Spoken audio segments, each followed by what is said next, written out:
And gang, what's so cool is that it always is in this divine timing. And as Sean is doing knuckles from the San Francisco Bridge, Golden Gate Bridge, we're gonna dive into the Heartstorm today, gang. Welcome, welcome. And we've got some fun topics to discuss today. And I know that it seems like lifetimes pass between every Heartstorm. I don't know about you all, but I'm applying all these things in my day to day, and most of it is an adventure. Some of it's a pain in the ass, but this is why we talk it out on Monday, gang, to start the week right. And so we can see Sean doing the Golden Gate Bridge fist bumps and Ken dropping nuggets about the topics at hand today. And I didn't even tell you what the topics at hand were today. We're moving in sync, gang.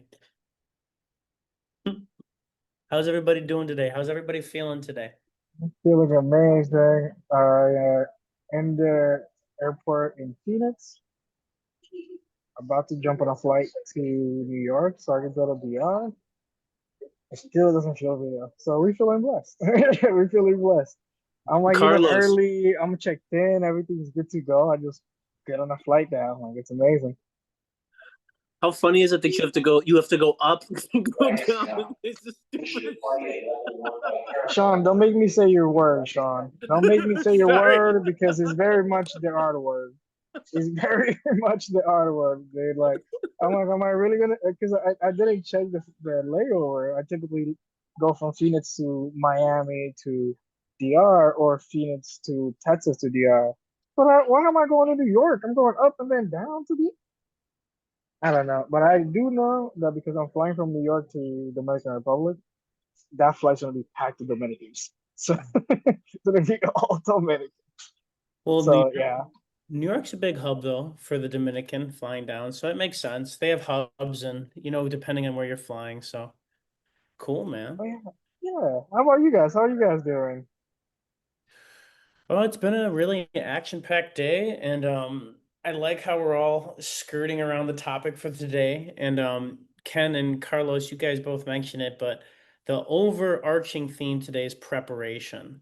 And so that's what we're talking about. But my day's been good. It's been a lot of productive work today. I was a computer warrior today, and I was got outside for my outdoor adventure. It's been a nice day, gentlemen. You survived, bro. You lived it. You made it through the computer work. That's beautiful. How about you, Sean and Ken? How you guys doing? Day was good. It was productive. After having a brain turning into glass and shattering moment earlier with you guys, my head just stopped working. I'm like, I'm done. I got outside. I took a really good walk. It's been really beautiful here. The sun was out. The flowers are in full bloom. So I went over to the lake, took a walk, did some breath work, got on my scooter, had some lunch, had a sandwich for dinner, and it's been a really nice day overall, guys. Blessings. Blessings. And Ken, how about you, Ken? I'm gonna be by you soon. I know you're out there in Jersey, so I'll be by you soon for like an hour.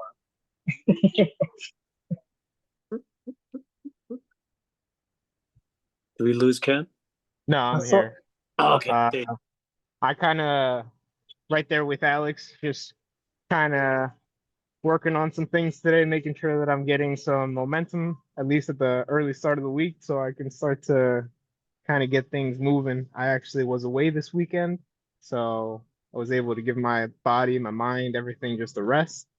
But I don't know if you guys agree, but for me, usually resting is more of a headache than something enjoyable. So I usually find it much easier to get back into the swing of things than I do finding it to get out of the swing of things, if that makes sense. I'd much rather be on my daily routine doing my thing than have to break up that consistency. When you're in the flow of things, you're in the flow of things, right? So I see that, and it's definitely an art transitioning and transforming. That's been a big thing for me, especially as I keep stepping into my leadership, which keeps skirting around the topic of preparation. I And love it. and Kings, I'm curious to just to kind of start it off. There's something I wanted to share. I have a question for you all, and since you guys are you all are pretty regular on the calls, um, in the context of preparation, how have you all been applying the Heartstorm education to your day to day? Like, how has that been showing up for you guys? I would say for me, I'll start, I guess, backwards, but from the social point, from a social perspective and a social pillar, and specifically that social work for me has been very important, both in person and virtually. I've been really leaning into creating systems and supporting my people and um, having those tough conversations as well has been a big thing for me because for a while I would just avoid them. And I just don't have time to avoid this stuff. Like, if I'm gonna have a tough conversation, I'm gonna have it as soon as possible. And I'm not gonna lie, I learned it with the passing of my dad earlier this year because I was still like, yeah, I'll get more time later, but I'm like, yeah, that's what your dad probably thought, and he wasn't here tomorrow. So I've been really leaning into having those conversations and really thinking about, okay, what are conversations that I'm avoiding and that are going to create the most progress in my life, and regardless of how uncomfortable they are. And I've been just diving into those, like reaching out to those people that scare me, asking things that, well, making offers for people that I would probably never would have done 4 years ago, and doing it confidently. And yeah, so for me, the I've been really applying the social part of everything, especially what Michael added with honey and vinegar, because I mentor a lot of people. So just really making sure I got that good balance because everyone has a. I always ask my people who are coach, I'm like, how do you like to be coached? Like, do you prefer for me to be on top of you, right? Just like, no homo, or do you prefer like to do your thing independently? I can just give you tools, and that's been really helpful for me from the social perspective too. So that's one of the main things that I've been focusing on from the viewpoint. I love that. And it's interesting how when we clear out those mental and emotional spaces and suss things out, like in our preparation, it's interesting how it shows up for us when we're in those situations. And it's all in that prep work. So props to you, man. Good job and great application of this powerful education. Yeah, we see Ken, his hands up. What's going on, man? You got something to add? I agree with Carlos. I can say that I too have definitely improved in my overall communication thanks to the Heartstorm calls. Um, Being able to connect with you gentlemen every week has really, I guess, warmed me up to the idea and the concept of just getting things off my chest, opening up and expressing my thoughts. I'm somebody that for a very long time felt that what I had to contribute or what I thought or what I felt was just something that people didn't really find relevant, didn't find value in. You know, nobody really asked for my opinion. That's the way that I felt that I was being viewed in my circles, at least. And uh, unfortunately, those ideas they kind of permeate and they stick with you. And so for a long time, I was just very isolated, very removed from people. And so that connection, especially during like COVID times when that was such a predicament, really took a toll on me. And so to be able to, I guess, regain that ability with you guys and be able to kind of find my own opinions again and my own sense of self has really allowed me to branch out again and try to reattempt fostering those connections, try to really delve into people's intimacy, if that makes sense, because for a long time as a safety mechanism, it was just keep the conversation shallow, keep them unimportant, and people won't want to talk to you. And I mean, I can tell you for a fact that that works. People don't want to talk to somebody that just goes, "Hey, hi, how's it going? Cool." Um, but if you're really willing to care about that person and look into that person, let that person know that you're interested in them genuinely, they are willing to open up. And so I'm glad that by talking to you guys, by being able to open up with you guys, I've realized that there are still people out there that are willing to have those conversations. It just takes a little bit of work when people are hurting so much and going through so much. Thanks for cooking it up, Ken, and we clearly see your growth and development. I think I can speak for everybody else on the call. But I'll focus in mind. Thank you for showing up and seeing the value of that. And as we say every week on these calls, when we suss these things out in the YKU community, we're developing our leadership of communication, listening, and getting perspective on things. And this is how leaders make moves, right? We have these conversations, and we have the seemingly hard conversations simply, and we're able to navigate the choppy waters by being stable. So one thing that's one thing that shows up for me too. And Sean, did you have something to add before I? Yeah, so this is there's exceptions to this rule, guys, and the more we know, the less we have to say. Sometimes the people who don't have a lot to say seem stupid or goofy or whatever, and sometimes they are. And a lot of the times, the less we have to say, the more we know. Period. And when we live like that, it doesn't mean that we're cocky or arrogant. It just means that we look into things. We don't take things at face value. We do our own research. We do our own thinking. And as a result, just by simply doing that, asking simple questions and actually looking at stuff, it really sets you apart in this reality. Because I don't know if you guys hadn't noticed it or not, but a lot of this world's on autopilot, guys. Like, and I could go over the reasons why, but we all know it's on autopilot. And so a lot of the conversations are shallow. And quite frankly, I'd rather listen to myself going to the bathroom in the morning than listen to most of the conversations that go on, because it makes me feel stupid, honestly. And that's actually a great dovetail to why I love this call so much, because we talk about real matters here. And, outside of work and my few friends, I don't really spend a lot of, like in the last 5 or so years, I don't really spend time with people, guys. I don't. I love it. And I'm very selective who I spend my time with. I'd rather be by myself all day than be around a bunch of hooligans, quite frankly. Um, because it just makes me it makes me move into a reality that I feel, I don't want to say the R word. It makes me feel like goofy, is what it makes me feel like. And it makes me really lose what's important. And I feel like I'm just spinning in circles. It's not worth it to me. Every time I come to these calls, it makes me remember that I got some brothers who I really cherish and appreciate, not just my twin, but you, Carlos, you, Ken, and Aaron. And this is what helps men get through, guys. We need women in our lives, we need family, and we need bros in our life, guys. We need a tribe. We need a clan. We need people to slap each other across the face when we're not acting right, whether it's just with words or physically. And we need to set each other straight. So I really enjoy these calls, and the fact that they're at 8 o'clock on a weeknight after a long day. The fact that I've showed up as many times as I have should tell you guys that this is really important to me. I don't like missing at all unless I absolutely have to.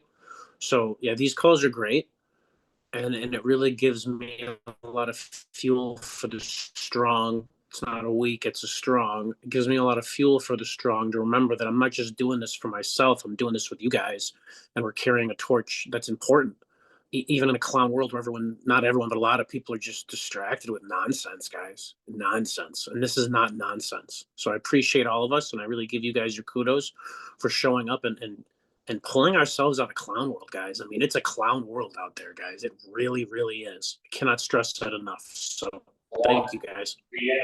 Well, I just gotta say that we gotta give props to my mentor Brandon O'Shoden, because he's the reason I saw the value in what we're doing. This spaces like you're sharing, Sean, like so many men are just isolating. Like it's just easier. It's just easier to isolate and not. You don't have to be awkward ever if you isolate. You probably save a lot of money if you isolate. There's a lot of stuff that comes with it. But also, isolation is one of the biggest punishments for humans. That's like above jail is isolation. Like that's in jail, the biggest punishment they have is isolation. So clearly, that's the biggest thing you can do to someone besides ending their life or physical harm. And I say that we gotta give some props to Brandon because I remember during the pandemic, like 2021, around that time, we would host, and he's a freaking killer. But we would host a daily Zoom call with like 15, 20 people, sometimes two people, sometimes just me and him. But like he did not miss every day at 8 a.m. Um, he would be on that call, 8 a.m. Pacific time. And it really taught me how important community is. Because I remember I was having a tough time. I just got out of a breakup. I just switched jobs, like all doing all that stuff. And I remember looking forward to the call and having, because I felt like everyone around me didn't really get me. I was like kind of in that between space where I was like leaving my old friends, but I wasn't good enough for my new friends yet, and it was just like a weird thing. And having that space with people from all over the country, because we were all kind of the only ones in our place, and we will get together virtually, and then we got together in person in Ohio, and it was awesome. It was like almost 100 of us, and it was so much fun, so powerful, and that really inspired me to understand how powerful, like even just a little simple a day, even just a once a week can, because it really saved my life. I remember I was like so lost, and the advice I got helped me so much to gain clarity, ground myself, and also feel like I wasn't alone. So I definitely hear you in what you're saying, Sean, and I love what you're sharing. And I definitely see your growth, and you know I'm not surprised I've been serving you. Like I'm not surprised because again, like once we start getting out of that shell and we start stopping the isolation, we realize socializing is a lot of fun when it's with the right people. When it's with the right people, like Sean is saying, because a lot of people are just energy vampires, and those people are not helpful. So I definitely hear you, Sean, and I'm literally airport right now. Uh, oh, and I'm doing, and I'm here, and because this is so important, like right, this is so important, and I see the value in this, and I know that it saved my life. So even if I can, provide this opportunity for other kings, that's a win for me. That's a win for me. You'll keep dropping gems, huh? Making it raise. I get got it. And got you taking notes, bro. Let's go. We need our fireside chats, guys. We need, as men and people in general, we need our fireside chats. That's where the most important things are discussed and figured out. yeah, and that's the time. What I've noticed is, the level of reality that Sean's always talking about, the clown world. That's what these spaces are for, to work those things out. And honestly, what shows up for me for applying the Heartstorm education to my life, I'll speak specifically to that clown level of reality that Sean was mentioning too. Um, I don't believe that we solve any problems here. I don't think we solve anything here. I think that we outgrow things. And I find that in a society that's free and people have free will, and we're not living in communist Russia, um, there's always going to be stupidity and danger. There's always going to be. Like, that's just a part of it. And that's why we prepare. So it doesn't touch us. Then obviously there's things that touch us that's complete crap and it wasn't our fault, but it's our problem. I get that. But I noticed that this education, it's helped me really navigate those spaces here with all you guys. And then when I'm on the court of life, then I'm prepared. And if those things show up, like they don't touch me and they're easy to neutralize. And I think that that's the big key. That's the big key for me. And how that, which leads me to my second question, which I'll pose to you guys for preparation is, what does the leadership actually look like on the court of life for you guys? And for me, two specific examples have been closing my calls way more and in less time. That's how my leadership has been showing up for me. How it's also shown up for me is dealing with people who are at different levels than me, whether it's above me or below me, like dealing with them powerfully and having breakthroughs and not turning it into an argument, but working with each other. And it's especially with people who, for lack of a better word, not saying better or worse, but are below, like on like a lesser level. Like they're not as there's not as far along in certain education. Not that they're better or worse, but they just aren't at that same level. And really being able to speak to those people and not get caught up in the clown world aspect of things. That's how the leadership has been showing up for me, because the idea I'm thinking about is how leadership shows up. It's so easy to be a leader and then judge everything, which is important, but then kind of get sucked up into that negativity. And then we become like that. And like there's like this savior mentality. Then like there's this like I'm better than, this like weird pride energy. It's like a poverty thing, like a poverty mindset thing I relate it to. So I don't like to get too caught up in those things. And if I do, then it's an opportunity for me to prepare for those things, because people are going to be people, but I can get better. I can prepare better. I can refine my sword better. So I'm curious to throw this out to y'all is, how has the leadership shown up for you guys specifically on the court? Like making it very specific, very personal. Ken, I see your hand up. Sock it to us, brother. So just before we move on, I just want to touch upon what you're saying, Alex, because I find myself in that stage of my life as well. And I enjoy the challenge of trying to go through that, because what I'm realizing is that I found myself in that place a lot of times. And so it definitely makes sense that it's really hard to talk to somebody that's at that lower frequency, because you're trying to sell them hope.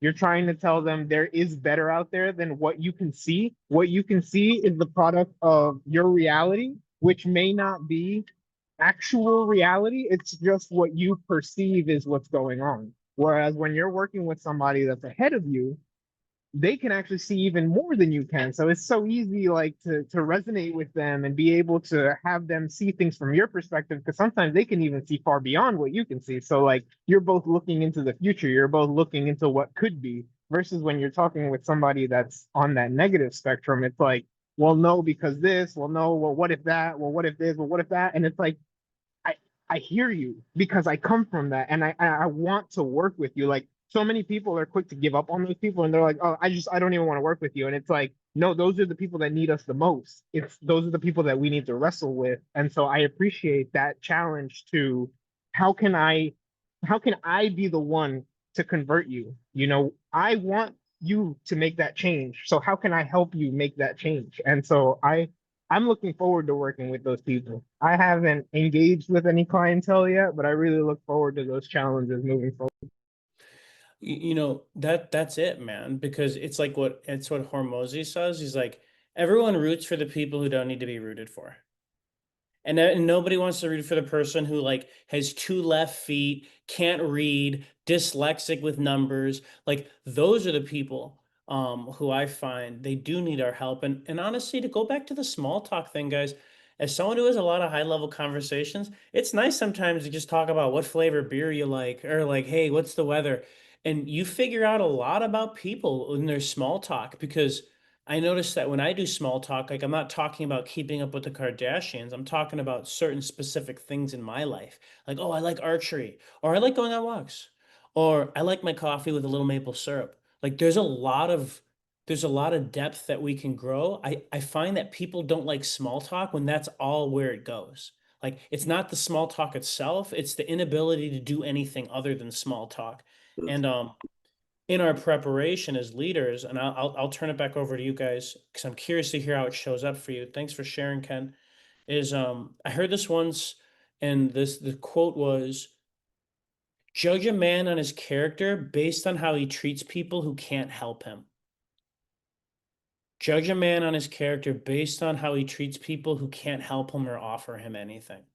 And that really resonated with me, because I think in our country, real leadership forgets about the poor, because poor people are really hard to help. They really are, in certain ways. It's a certain mindset. So, but there's a lot to it. But I think that that really demonstrates leadership. And King Carlos, what you got for us? What you cooking over there at the airport? We almost fly. We almost fly. Well, I mean, I hear you, dude. You're sharing some really valuable stuff. In behavior analysis, we call it pairing. Like a little bit of small talk is necessary, right? Like just to kind of open up the floodgates. I know personally, like whenever in the past when I try to dive deep into stuff right away, people close off even more right away. So I found that like small talk can definitely ease into like a deeper conversation.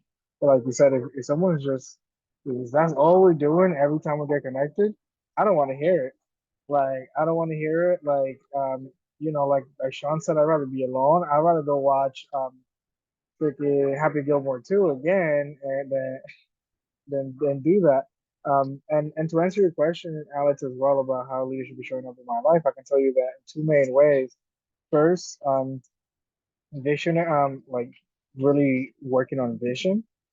A lot of the really high level leaders that I work with, they taught me the importance of how part of my job as a leader is to sit with myself with my thoughts. Sometimes it feels like I'm doing nothing, but it's so important for me to actually like you guys know, like I literally sit under a tree, ground myself, bring a journal, and just like really allow myself to digest my thoughts and my feelings, because that also allows me to prepare forward, right? Like which is what we're talking about now. And like again, like as a leader, I think I have two main functions: a visionary, right? Like where I'm planning ahead, looking at all of the possible options, looking at all the things that probably might go wrong. But most importantly, my opinion, execution. Like it's not just about thinking of sitting behind a tree and like being like um I don't know, like one of the spiritual leaders or whatever, but actually getting stuff done. Like Gandhi, for example, he did a bunch of meditation, but he actually changed legislation. He actually did stuff that like changed people's lives. And I think from it in the team that I'm in right now in leadership, it's so crucial for me to have that clear vision, do the work to sit with it and clarify, write it down, put it on online, like making sure it's very clear, and then also making sure that it's executed at the highest level that it can. And yeah, like to me, that's been like the main things, and also I've noticed that that's like the main things that they seek me for. Like people typically look for me for helping them visualize or helping them execute. So I'm just leaning into my strengths and what people seem to be asking from me for the most part. Dude, I love that. Sitting with your thoughts. Super gem, super clutch for everybody. Not reacting, responding. I love that, man. Thank you for sharing, brother. And you're dropping gems at the airport, which is a great reminder that you can be anywhere, anytime in your preparation. Anywhere, anytime. So that's what's so powerful. I'm wearing loafers and sweatpants. I think You are the Mark anyway, Cuban of the Dominican Republic. I've I officially coined it. look. You see the wife beater. We're ready to go, bro. We're ready to go. What's going on, Sean? What's going on, Ken? You guys, I see Yeah. you guys got your hands. Yeah, the last thing I wanted to mention about the small talk is that like obviously clearly like there's like a little bit of small talk that needs to happen, but you guys, there's real issues going on in this realm, and I feel like if all we do is small talk, it's an enormous form of bypassing. It's like, oh, I don't know what else to say, so I'm just going to keep it small, and oh, I better not say anything. It's like I hate to say it, it's a slave think, spiritual, emotional, mental, physical bypassing. It's like there are conversations that would make the difference for us, for the community, for the whole freaking realm.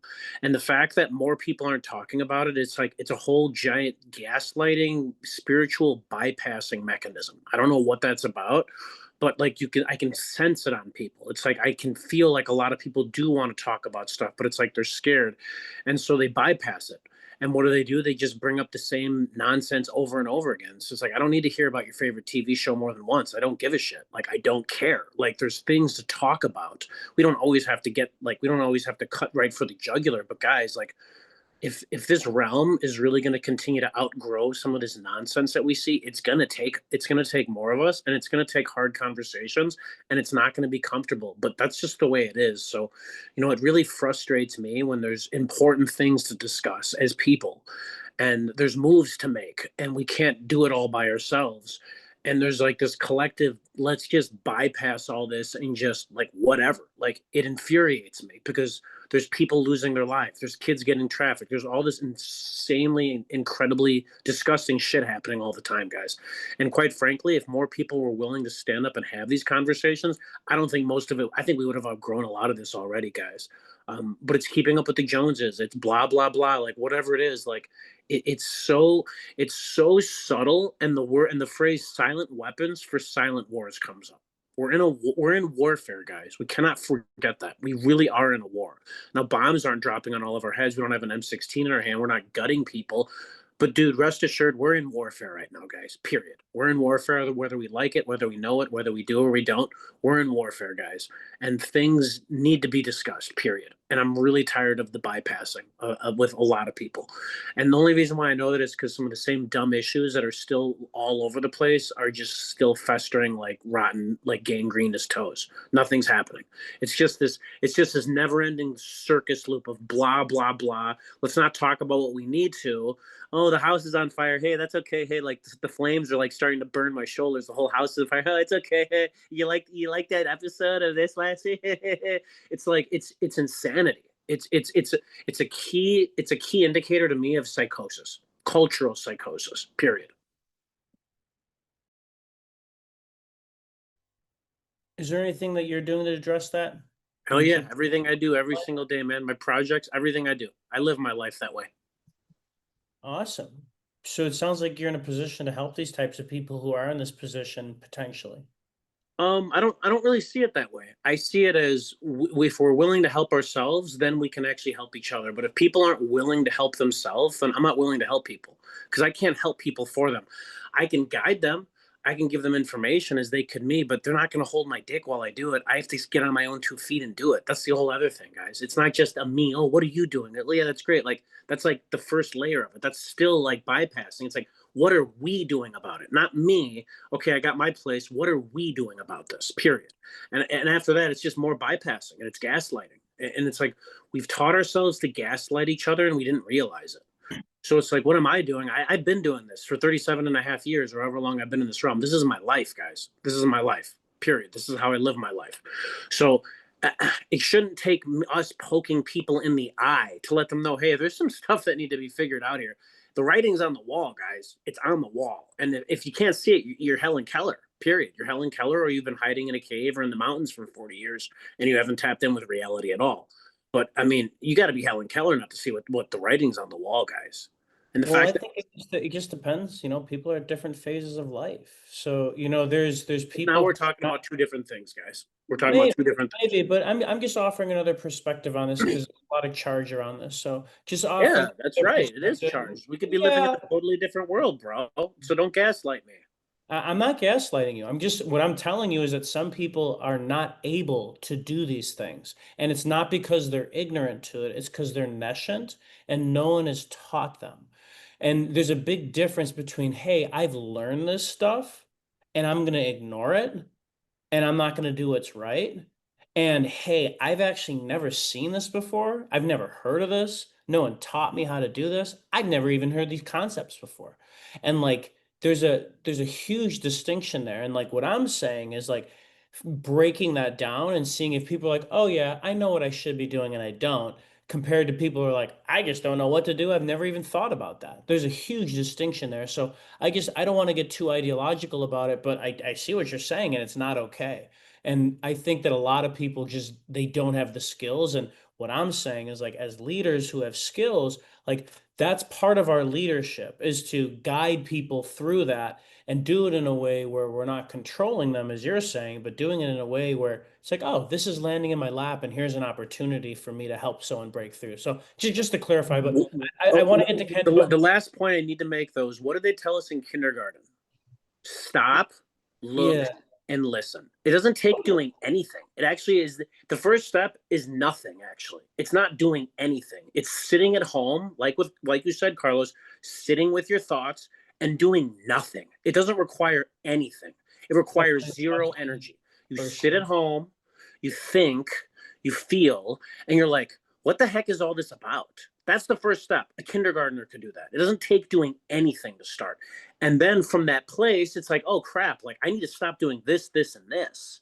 And then I can move into this. It doesn't require anything. Nothing. yeah, Sit at home and do nothing.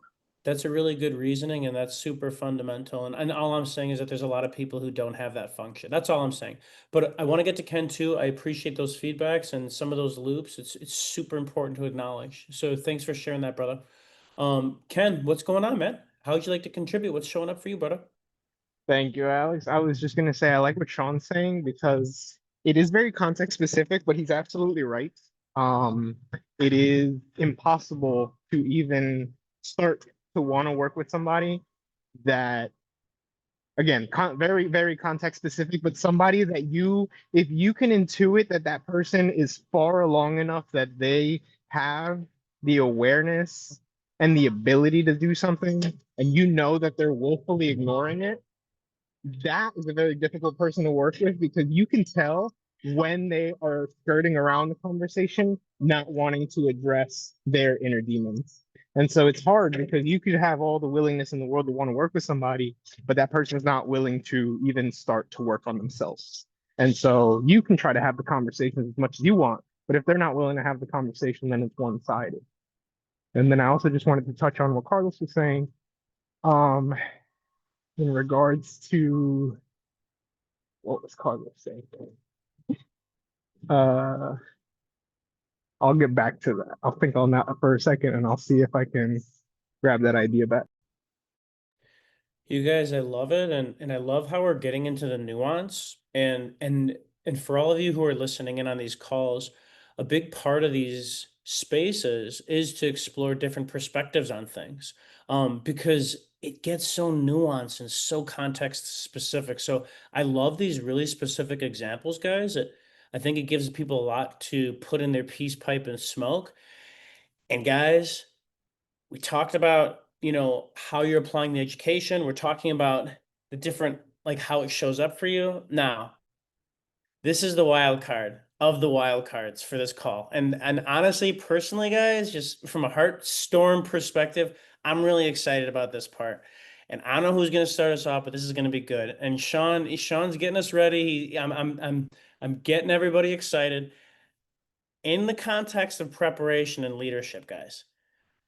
Who is one of your favorite action heroes, and why is he your favorite action hero, and how does he demonstrate leadership specifically? Who wants to pick up that hot potato first? Me. I like Professor X. He was never on any bullshit, and he was always thinking. What was his power? The power of his mind. He didn't fight. He didn't frickin' bicker. He brought everybody together with his wisdom and his knowledge, and he got it done.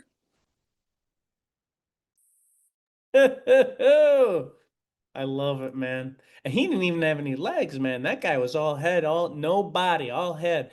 You know, I love it, man. I love it. And talk about someone who transmuted like getting paralyzed too. So really cool. I love that, man. What's up, Ken? Sock it to us. Thank you for the prompt because you brought back my idea perfectly, and it does go with what Carlos was saying. But I was like, what? So this is kind of just like a random brain dump, and I hope it's relevant and I hope it serves somebody. If not, then at least I got that out of my head and it's not going to be bothering me. But my favorite superhero would be Iron Man. And this is how I'm going to tie it to what I was going to say. So I don't know, and it does tie it to preparation. It's just not as long term because I'm thinking of preparation like our daily thing that we do to prepare, because that kind of goes back to what I was saying too. A lot of times we avoid these conversations because we're not well prepared and we're not in a position to handle them. And so things can come up and somebody can open up and we're like, yeah, I'm not ready for this right now. So, next topic. But I don't know if you guys do this or maybe this is just a me thing, but I'm big on rehearsal. And that shows up for me as far as preparation because it's very immediate, it's very short term, but I always run things in my head before they happen. So I don't know if you want to call that visualization or if you want to call that rehearsal.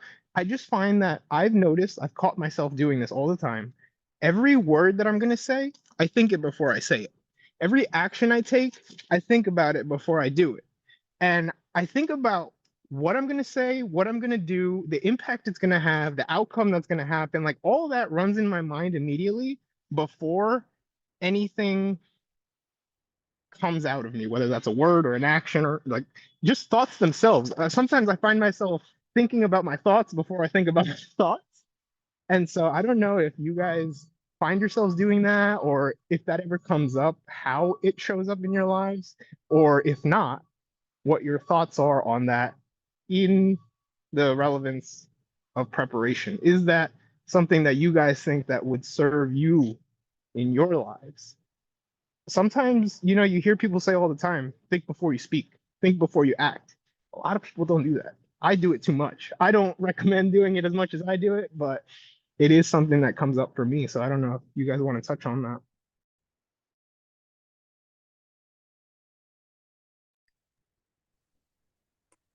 So for me, it's really just context dependent, you know? There's certain things that I want to prepare for, and there's something that I won't even look at anything for. So, you know, I've done Zoom meetings and different like there's a ton of stuff that I would never think about what I'm like in this call, like I'm not thinking about what I'm saying ever. I haven't thought about anything that I've said today. It just comes to me. But you know, it's like when Carlos, Alex, and I are getting together for like some of the work that we've been doing behind the scenes together, like I'm thinking about it a lot, you know. So it just really depends, you know.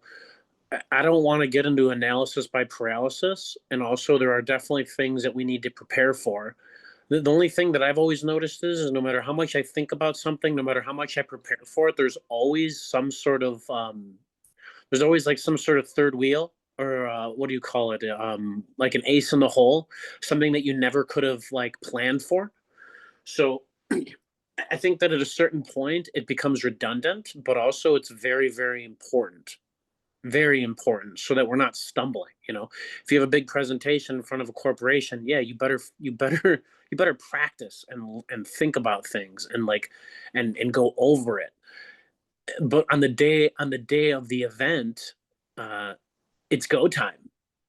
There shouldn't be, in my opinion, most of the time any thinking, because up until that point you did all the thinking and the preparing. So what is there really to think about if you truly are prepared? In my experience, not a whole lot usually. Not a whole lot. But again, it's all context dependent, and it's all depending on the man or woman who's doing it. So again, it's a fine balance, right, Ken? It's a fine balance of things. But I would say it's better to overthink it than not think about it at all ever, because then you get what we have in our reality. A bunch like you're talking about, people are just not thinking and they're just doing stuff. And it just doesn't work very well a lot of the time. So happy balance, man. But when we find a craft and we've practiced something so much, the need to practice and think and rehearse it kind of is very secondary, and it's almost like the way we live our life is the rehearsal. And so yeah, if you find it being too much, then tone it down, you know. But again, I'd rather have someone who's over prepared than under prepared too. So you know, again, it's just all context dependent, honestly.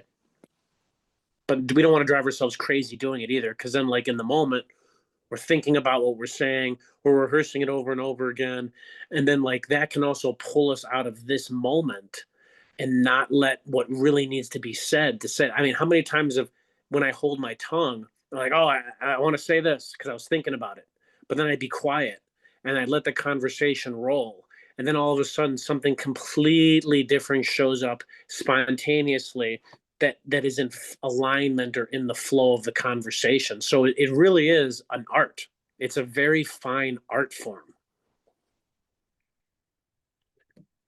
Ken, what I'm listening for is the math and the visualization and playing out scenarios, getting perspective. That's what I'm hearing, doing the math, and that's something that I do as well too. Um, and then I find that the best answer always presents itself to me when I'm actually on the court.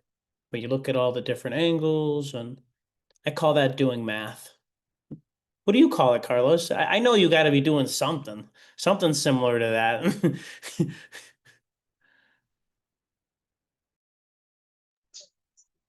Um, yeah, no, I mean,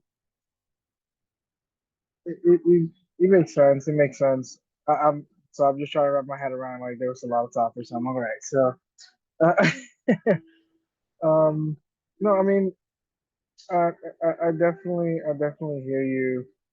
Um, when it comes to navigating that challenge. I don't know. I think it's fun. I personally think it's fun to kind of figure that stuff out. Personally, um, and like I use my hero for example. Like mine will be Doctor Strange, um, because he was elite surgeon, like in his field. Then he got his hands fucked up, and then now he had to like do something completely different and be a magician. And I kind of feel that way. Um, like so and then of course the fact that he can go from dimension to dimension, which is what I'm doing here, going from US to DR. You know, that's kind of where I'm at. But yeah, like I mean, I can't say that I have anything that I call it besides what Ken is saying. I do want to share a little bit more on um the hard conversations. Sorry, like I love this topic. And as leaders, I think that's one of the most important things. And um, when it comes to having those hard conversations and having those deeper topics that come in, most people are so overwhelmed that they're just not able to receive any information. So like it's like pouring into a teacup that's full already, so nothing really gets in. So it's so important, like you said, Sean, like really taking a step back and you know really sitting, listening. But I also don't want to undermine the fact that yes, that's simple. Yes, a kindergarten can do it, but that doesn't mean it's not hard as shit. Like it's really challenging, and it's also easier for most people to not. They have technology, they have social media, they have drinking, they have alcohol, they have porn. And it's just getting easier and easier for people to not have these conversations because being awkward is seen as like the death of you. Like if someone thinks you're weird or cringe, like their world is over. Um, so I think it's important that we remember, the importance of having those hard conversations. And I think, I'm all about action, right? You guys know this, and I I see the time, and we're getting close at the end, so I want to make sure I leave you guys, people listening, with some blessings and something that some way that I like to step up and have these hard conversations is online and with media, whether it is publishing books, not just writing them, but publishing books, and then also getting online and getting in front of cameras and leveraging technology so that conversation can be had without shit ton of people. So for me, that's been a big, big thing, and it's uncomfortable at times. I get shit on. People block me sometimes. People don't follow me. Like, like anytime that I'm posting anything spicy, I expect at least 5 people don't follow me. Like, for that, I just look at the numbers typically, but I don't care because I'm looking for those people who are in alignment.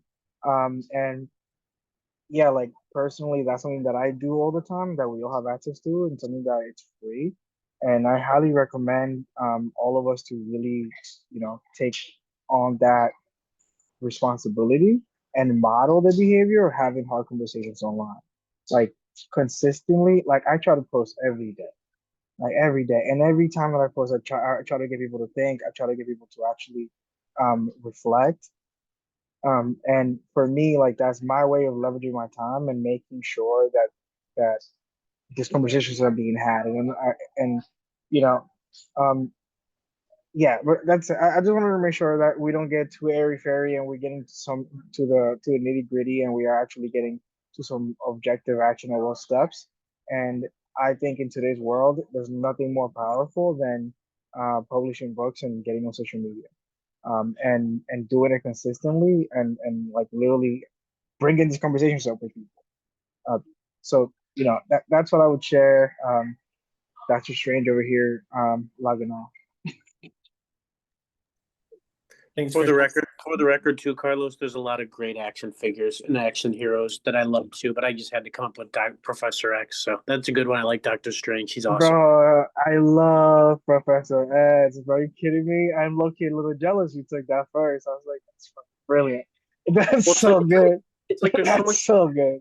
right? Because there's so much resistance and fighting, and don't get me wrong, guys. There is a time to fight. There really is. But I feel like there's been so much fighting and blood spill that I feel like at this point, like we can fight, but not like in the sense that I don't think more blood is going to necessarily be helpful at this point. I think that really using our minds and our metal is going to be really important moving forward because there's been a lot of bloodshed, a lot of blood spilled, and a lot of it unnecessarily. So, it's.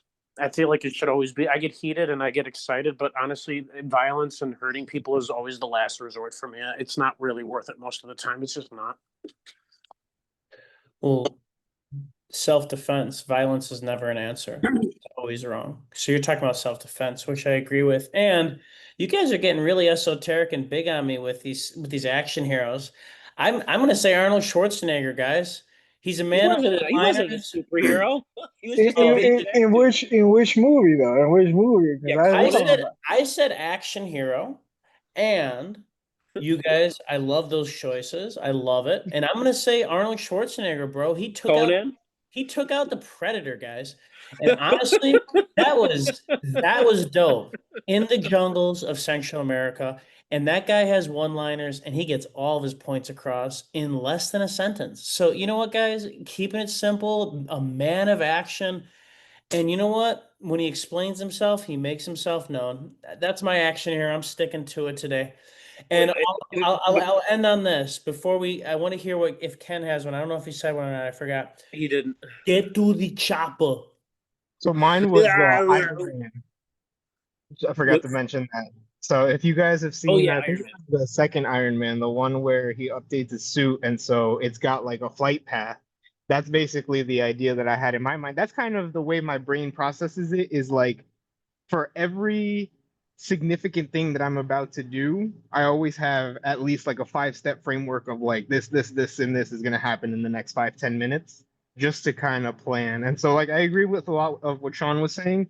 Those kind of ace in the holes do come up, and my pre-preparation that I do in my little mind every time that I go to do something definitely helps to set up for those unexpected outcomes and be able to pivot a lot more easily, because now it's not so unexpected. I expected some kind of unexpected. It just usually doesn't line up exactly. And so it's not something that I can necessarily prepare for, but at the very least, I'm aware that something could come up. And so I'm always ready to take a sidestep in that.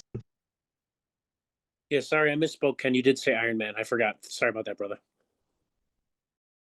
Just want to make sure I get. Yeah, thank you. Thank you. Yeah, you did mention him before. I was And just going a mile a minute. So thanks, brother. yeah, as always, you guys, we always are chopping it up on these Heartstorms, and we're gonna be getting these up on the YouTube too, so that's exciting. And to end your thought, Ken, the last thing the end the plane, what I'll say is that when we truly prepare, we prepare for failure, and success becomes self-evident because we have prepared for failure in every way. So I'll leave you guys with that gem. And as always, it's always great starting the week with y'all. Have the greatest week on purpose, and looking forward to seeing you guys next week. Thanks so much. Carlos, you let us know when you land, brother. I got you. I got you. I noticed the security wait time here, 6 minutes. I'm like, oh my God, I'm gonna miss Arizona so much. Don't do it, bro. Don't Well, do it. I appreciate you guys. I appreciate you guys. It's always a pleasure jumping on here. And I'm excited to jump on the next one next week from a whole nother country. It's gonna be fun. Much love, brothers. Have a good night. Carlos, safe trip. Be a safe trip, brother.